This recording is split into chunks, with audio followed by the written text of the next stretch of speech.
हे केशव, एक विचार और है। आपका ध्यान लगाते समय मन में केवल आप रहें और संसार का कोई विचार बाधा ना डाले। इसका कोई तरीका तो होगा? हाँ, एक आसान तरीका तो है, परंतु वो कोई विधि नहीं है, बल्कि एक गुर है, एक योगिक कला है, जिससे ध्यान लगाने में बड़ी सहायता होती है।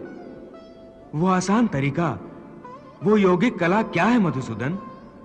सुनो अर्जुन, संसार के झमेलों से बचने के लिए मनुष्य एकांत में बैठकर मन को प्रभु के ध्यान में लगाए, क्योंकि एकांत में मनुष्य अपने भीतर झांक सकता है। इसी आत्मा से संपर्क ही प्रभु से मिलन का पहला चरण है।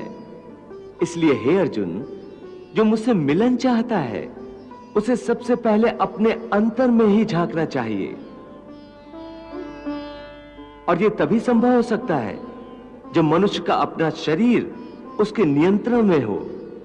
यदि देह काबू में ना हो तो मनुष्य को ध्यान लगाने का उद्देश्य नहीं मिल पाएगा।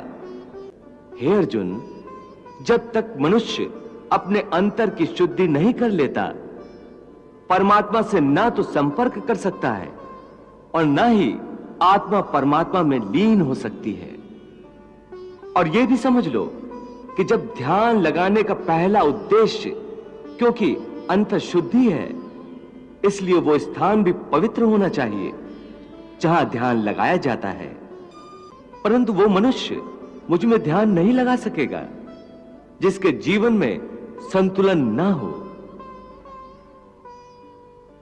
ध्यान लगाने में सफलता के लिए मनुष्य को संतुलन का पालन करने वाला होना चाहिए।